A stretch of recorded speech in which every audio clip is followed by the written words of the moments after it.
কি আজকে আমরা দেখি দাওয়াতি কাজে, দাওয়াতি ফিল্ডে ইখলাসের চরম অভাব। আমাদের মধ্যে ইখলাসের অভাব আছে, কিন্তু অন্যদের মধ্যে ইখলাসের ত্রুটি বাহ্যিক কিছু কাজেও লক্ষ্য করা যায়। যেমন কেউ যখন কারো সমালোচনা করে এবং সমালোচনা করতে গিয়ে ইনসাফ করতে পারে না, ন্যায় পরায়ণতা রক্ষা করতে পারে না। প্রশংসা করতেও ইনসাফ করা উচিত, সমালোচনা করতে ইনসাফ করা উচিত। আপনি প্রশংসা করতে করতে একদম আসমানে চড়িয়ে ফেলবেন, এটাও ঠিক নয়। আবার সমালোচনা করতে করতে একদম অন্যায় সমালোচনা করবেন, এটাও ঠিক। তো আমি আমার এক বক্তব্যে বলেছিলাম যে দ্বীন ইসলামের মূল ভিত্তি হচ্ছে ন্যায়পরায়ণতা এবং সত্যবাদিতা। তো যেই বক্তব্যে আমি এই কথা তুলে ধরেছি, ওই বক্তব্যের মধ্যেই সালাত যে একমাত্র জরুরি ফরজ সেটি তুলে ধরা আছে। আবার ওই একই বক্তব্যের মধ্যে ইসলামের মৌলিক বিশ্বাস যে তাওহীদ সেটি তুলে ধরা আছে। কিভাবে মানুষ একচোখা হলে এবং দ্বিমুখী নীতি অবলম্বন করলে, আমি যে বললাম যে সত্যবাদিতা এবং ন্যায়পরায়ণতা ইসলামের মৌলিক মানদণ্ড, সেটিকে তারা সালাত এবং তাওহীদের বিরুদ্ধে দাঁড় করে, অথচ ওই বক্তব্যের মধ্যেই সালাতের গুরুত্ব তুলে ধরে আলোচনা আছে, ওই একই বক্তব্যের মধ্যে তাওহীদের গুরুত্ব তুলে ধরে আলোচনা আছে, আর ওই একই বক্তব্যের মধ্যে সত্যবাদিতার ন্যায়পরায়ণতার আলোচনা আছে। তো আমি কেন বললাম যে সত্যবাদিতা ন্যায়পরায়ণতা ইসলামের মূল সারমর্ম?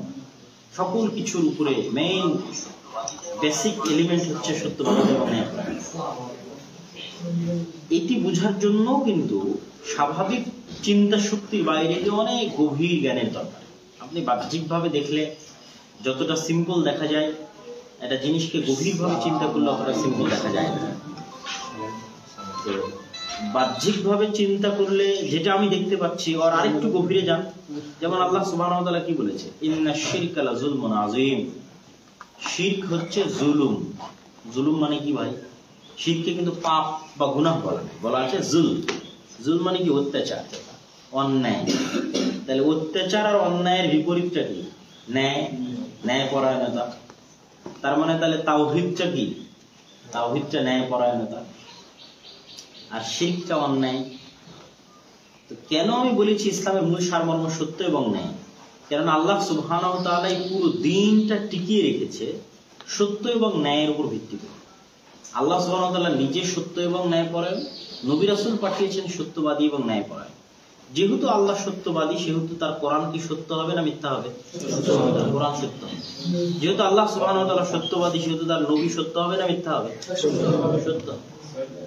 যেহেতু নবী মুহাম্মদ সাল্লাল্লাহু আলাইহি ওয়াসাল্লাম সত্যবাদী, সেহেতু তার হাদিস সত্য হবে না মিথ্যা হবে?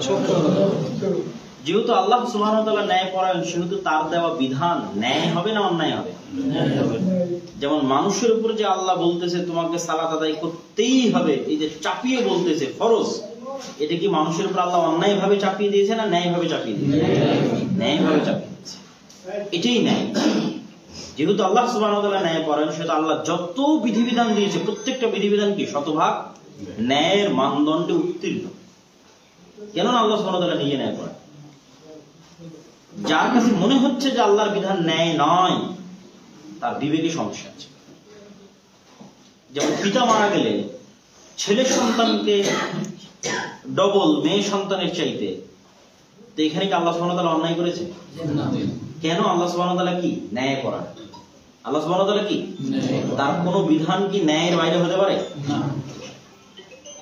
তাহলে ইসলামের সকল বিধিবিধান দুইটা মানদণ্ডের উপর দাঁড়িয়ে আছে।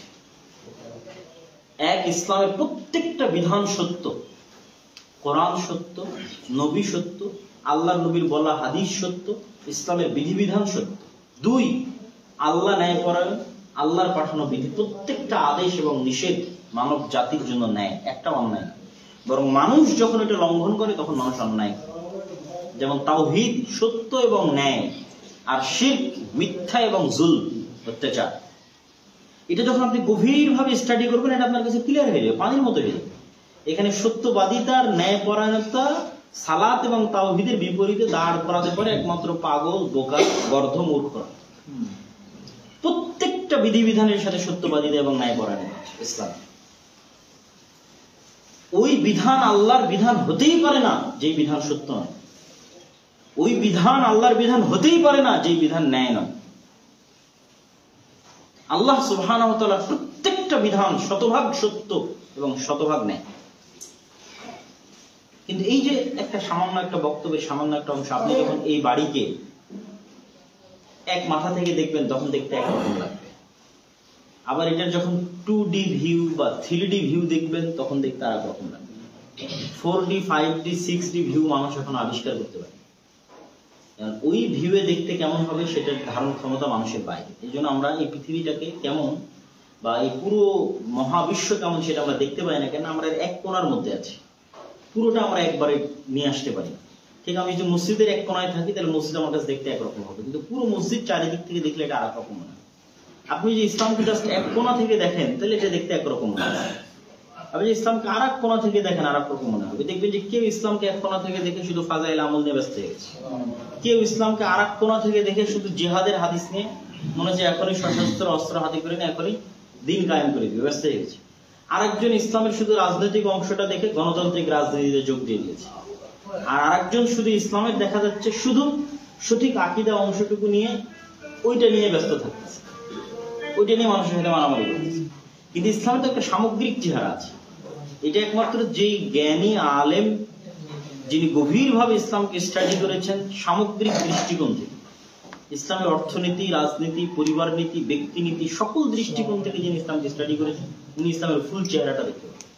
এবং ইসলামের ফুল চেহারা যখন আপনার সামনে আসবে তখন আপনি দেখবেন যে পুরো দিনটা তার পরিবার নীতিতে, তার ব্যক্তি নীতিতে, তার রাষ্ট্রনীতিতে, তার অর্থনীতিতে সত্যবাদিতা এবং ন্যায়পরায়ণতার উপর দাঁড়িয়ে আছে। এই দিন যখন রাষ্ট্রের প্রতিষ্ঠা হবে তখন রাষ্ট্রের ন্যায় এবং সত্য প্রতিষ্ঠা হবে। এই দিন যখন অর্থের মধ্যে যাবে তখন অর্থে সত্য এবং ন্যায় প্রতিষ্ঠা হবে। এই দিন যখন সমাজে যাবে তখন সমাজে সত্য এবং ন্যায় প্রতিষ্ঠা হবে। এই দিন যখন ব্যক্তি জীবনে আসবে তখন সত্য এবং ন্যায় প্রতিষ্ঠা হবে, যাতে এই সমাজ শান্তিপূর্ণভাবে চলে। এটি আল্লাহ সুবহানাহু ওয়া তাআলা এই মানদণ্ডের উপর পৃথিবী পরিচালনা করছেন। তো যাক, এটি হচ্ছে মানুষের বুঝের কমতি। সমালোচনা করার ক্ষেত্রেও মানুষকে চিন্তা ভাবনা করে বুঝে শুনে সমালোচনা করা উচিত, এবং পুরো আলোচনা শুনে এবং কোন কনটেক্সট থেকে কিভাবে কথাটা বলা হচ্ছে সেটি বিবেচনা করে সমালোচনা করা উচিত। তো আমরা যেটা বলছিলাম আর কি, যে ইখলাস, আমাদেরও এই প্রতিষ্ঠান তৈরি করার ক্ষেত্রে আমাদের ইখলাসের দরকার আছে, যেন আপনাদের মধ্যে কখনো পরস্পরের বিভেদ এবং বিরোধ তৈরি না হয়। এই জন্য ইখলাসের দরকার আছে। আর ইখলাস যদি থাকে ইনশাআল্লাহ আপনাদের এই প্রতিষ্ঠান আল্লাহ এমন ভাবে কবুল করবে যে এটা একদিন অত্র অঞ্চলে কুষ্টিয়া, মেহেরপুর যে বিশাল অঞ্চল আছে, এই বিশাল অঞ্চলে ইনশাআল্লাহ একটা ভালো ব্যাপক দাওয়াতি কাজে ভূমিকা রাখবে বলে আমরা আশা করি। সেক্ষেত্রে আপনাদের কাছে উদাত্ত আহ্বান থাকবে যে আপনারা কোনো প্রকার দ্বিধা দ্বন্দ্বে না পড়ে, শয়তানের কোনো প্রকার ওয়াসওয়াসায় পা না দিয়ে, কোনো প্রকার প্ররোচনায় পা না দিয়ে, আলহামদুলিল্লাহ আমরা শুধু কথার মধ্যে সীমাবদ্ধ না থেকে কাজ করতেছি, যেটা আপনাদের চোখের সামনে আপনারা দেখতেছেন। বাংলাদেশের বিভিন্ন জেলায় আল জামিয়া সালাফিয়া নামে প্রতিষ্ঠান তার কার্যক্রম পরিচালনা করছে, সামনের দিকে এগিয়ে যাচ্ছে, এবং অল্প কিছুদিনের মধ্যে মদিনা ইসলাম বিশ্ববিদ্যালয়ের সাথে মহাদারা হয়েছে, এবং মদিনা আলহামদুলিল্লাহ, এবং মদিনা থেকে সৌদি শায়েখরা এখানে আসে। এই আন্দোলনের সময় আন্দোলন না হলে 6 জন সৌদি আরবের শায়েখ আসতেন, তাদের টিকিট কাটা ছিল, আমাদের ক্যান্সেল করতে হয়েছে টিকিট। তো ওনারা আবার আসবেন ইনশাল্লাহ ছুটি পেলে 2-3 মাসের মধ্যেই। তো এই যে বিভিন্ন দেশি বিদেশি শিক্ষকদের সমাহার, ভারতের শিক্ষক আছে প্রায় 5 জন, ভারতের বিভিন্ন প্রতিষ্ঠান থেকে পড়াশোনা করেছে, মদিনা ইসলাম বিশ্ববিদ্যালয় থেকে পড়াশোনা করেছে। তো দেশি বিদেশি শিক্ষকদের এই সমাহার এটা ছাত্রদের জ্ঞানের মধ্যে ডেপথ, গভীরতা তৈরি করে, এবং মাল্টি কালচারাল যে অভিজ্ঞতা, এক্সপিরিয়েন্স, সেই অভিজ্ঞতা তারা পায়, এবং সেখান থেকে তারাও এই যে ইসলামের চতুর্মুখী যে দৃষ্টিভঙ্গি, ওভারঅল যে দৃষ্টিভঙ্গি, সেই দৃষ্টিভঙ্গিটা তারা অর্জন করতে পারে। তো এই ধরনের প্রতিষ্ঠানগুলোর সাথে সম্পৃক্ত থাকা আপনাদের জন্য জরুরি। পাশাপাশি আমাদের যে মাসিক আল ইতিসাম প্রকাশিত হয়, আমি নিজে মাসিক আল ইতিসামে নিয়মিত লিখি, এবং সেই মাসিক আল ইতিসামের প্রশ্ন উত্তরগুলো বড় বড় আলেম ওলামারা দেখেন, ভারতের আলেমরা উপস্থিত থাকেন, আপনাদের শ্রদ্ধেয় শাহেখ শেখ আব্দুল রাজ্জাক উপস্থিত থাকেন, আমিও দেখি। তো এই প্রশ্নোত্তর এবং এই পত্রিকার লেখনী এগুলো মূল্যায়ন করা আপনাদের উচিত আমি মনে করি, এবং এখানে আমাদের এজেন্ট হিসেবে শহীদ ভাই আছে, তাকে মূল্যায়ন করার চেষ্টা করবেন। আর আগামী 7 ও 8 নভেম্বর আল জামিয়া সালাফিয়া ডাঙ্গিপাড়া বাবা রাজশাহীতে সালাফি কনফারেন্স আছে। তো 2 দিন ব্যাপী রাজশাহী সালাফি কনফারেন্সে আপনারা নিয়মিত গিয়ে থাকেন, আশা করি এবারও স্বতঃস্ফূর্তভাবে অংশগ্রহণ করবেন, বলেন ইনশাআল্লাহ। এবং সেখানে গেলে অবশ্যই দিনের জ্ঞানই পাবেন, কোনো হিংসা বিদ্বেষ অন্যের সমালোচনা এগুলো পাবেন। কেননা এটা আব্বুর পক্ষ থেকে উসিয়ত করা আছে যে উনি কোনোদিন মানুষের পিছে লাগেনি, আমরাও যেন কোনোদিন মানুষের পিছে না লাগি। যেটা ওনার স্বভাব চরিত্রের অংশ, যে উনি কোনোদিন মানুষের বিরোধিতা বা সমালোচনা করে কারো নিচে নামাতে হবে এই কাজ উনি, এই চেষ্টা উনি করেনি। আমরাও যেন কখনো কারো বিরুদ্ধে না লাগে। তো আপনারা দোয়া করবেন যেন আল্লাহ সুবহানাহু ওয়া তাআলা আমাকে, বয়স অল্প হলেও যেন আল্লাহ সুবহানাহু ওয়া তাআলা ধৈর্য ধরার তৌফিক দান করেন। এবং ইউসুফ আলাইহিস সালাতু ওয়াস সালামের, ইউসুফ আলাইহিস সালাতু ওয়াস সালাম কিন্তু তার ভাইদের দ্বারা নির্যাতিত হয়েছে, জানেন? এখন আমার দশা হয়েছে সেই, আমরা হচ্ছে আমাদের ভাইদের দ্বারা নির্যাতিত হচ্ছি। মানে আজীবন যাদের কথা বললাম, আজীবন যাদের গান গাইলাম, এবং আজীবন যাদের সকল কিছু যাদের জন্য করলাম এবং এখনো করছি, যেই মানহাজ, যে আদর্শ প্রতিষ্ঠা করার জন্য আমাদের সকল কিছু, মাসিক আল ইতিসাম আপনি খুলে দেখেন কি ফতোয়া আসে, জামিয়া সালেফের সিলেবাস পড়ে দেখেন কি আছে, জামিয়া সালেফের শিক্ষক মন্ডলীকে দেখেন তারা কোথায় থেকে আসছে, কথা বুঝতে পারেন? সবকিছু যেটার জন্য, শুধু হিংসা থেকে, শুধু বিদ্বেষ থেকে, যে আমি আমার বহু বক্তব্যে বলেছি যে আমরা কখনো চাই না যে সংকীর্ণ মনে হয় দাওয়াতি কাজ করতে। এই দেশ ও জাতির মধ্যে আমরা বসবাস করতেছি, এই দেশ ও জাতিকে নিয়ে আমাদের ভাবতে হবে, না হলে আমরা অপাঙ্গতেও হয়ে থেকে যাব। মানে মানুষ গণনাই করবে না যে এখানে মানে সালাফি বা আহলে হাদিস বলে কেউ আছে, এটা কেউ গণনাই করবে না, যদি না আপনি জাতীয় এবং রাষ্ট্রীয় ইস্যুগুলোতে আপনার কোনো ভূমিকা না রাখেন। তো তার মানে এই নয় যে আপনি আপনার মানহাজ, আপনি আপনার আদর্শ বিক্রি করে দিচ্ছেন, এটা কখনই নয়। আমার যদি শেষ জুমার খুতবাও মানুষ শোনে, অনেকেই যারা সমালোচনা করতেছে, তাহলে দেখবে যে শেষ জুমার খুতবাতে আমার বক্তব্য আছে গণতন্ত্র বনাম ইসলামী খেলাফত, এবং সেখানে খুবই শক্তভাবে তুলে ধরা আছে যে কেন গণতন্ত্র দিয়ে ইসলামী খেলাফত প্রতিষ্ঠিত হবে, খুবই শক্তভাবে। হানজালা মসজিদে এই জুমার খুতবাটা আমি দিয়েছিলাম। তাহলে যেখানে শক্তভাবে আমরা এই স্ট্যান্ডের উপর দাঁড়িয়ে আছি, আমাদের আদর্শ, আমাদের আকীদা এবং মানহাজের উপর দাঁড়িয়ে আছি যে ইসলামী খেলাফতই একমাত্র ইসলামের রাজনৈতিক দর্শন, গণতন্ত্র ইসলামের রাজনৈতিক, গণতন্ত্র সমাজতন্ত্র কোনো কিছু ইসলামের রাজনৈতিক দর্শন নয়, এবং সেটি দিয়ে কখনোই ইসলামী খেলাফত প্রতিষ্ঠা হওয়া সম্ভব নয়। এবং এটার বিস্তারিত ব্যাখ্যা সহ আলোচনা করা যায় জুমাতে। তারপরও কিভাবে, কোন মুখে, কোন লজ্জায় মানুষেরা এই ধরনের মানে সমালোচনা বা এই ধরনের বিরোধিতা করতে পারে, সেটা আমার বুঝে আসে। তো সেই ক্ষেত্রে আমি বলতে চাচ্ছি যে অবশ্যই আমাদের সংকীর্ণ মনা হয়ে থাকা যাবে না।